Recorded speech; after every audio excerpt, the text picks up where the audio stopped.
Yes, I'll be sharing our experience in Coma, Singapore during my birthday lunch celebration. And wala kasi si Patty dahil may work siya because it's a Monday.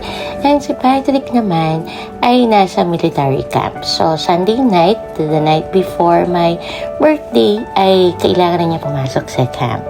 So, kami dalawa lang ni Ian, ang aking husband, ang nag-celebrate on the day of my birthday. Then we decided to eat sa Coma, Singapore.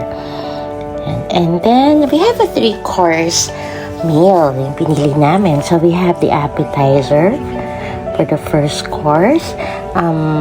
We chose the mixed tempura and chicken karaage.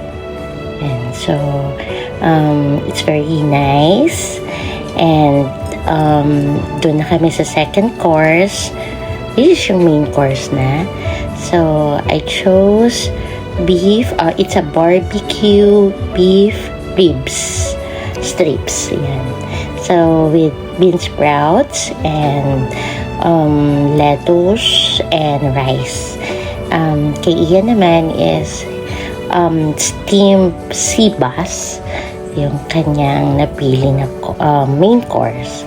And so, hindi ko alam kung sang myopsal ba Korean yung gusto kong gawin. So, ayan. So, nirap ko yung lilagay ko sa lettuce yung rice, saka yung bean sprout and beef strips. Ayan. So, para maiba.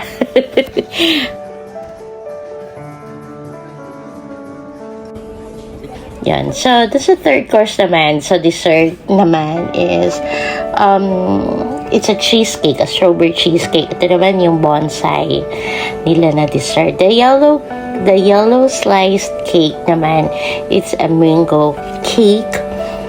I think it's yung yellow na cake is a free for birthday celebrants. Pero itong bonsai, yan ay part ng 3-course meal. Yan. So, edible yung everything. Even though, doon ako natuwa kasi yung pot niya is chocolate pala siya. So, everything you can eat. And then, para may rice crisps yung chocolate na yun. Para siyang lupa. Very, artistic, nakakatawa. We paid $80 per head and naka-discount kami halos ng $20 kasi yung parking is free na. Meron silang complimentary parking coupon. So, yan. Then we went to Hyatt Place para sa staycation kasi after surgery ko, yan, parang part lang ng relaxation after all the stress and then we had a lunch. Yan, part ng aking staycation. And thank you for listening and watching.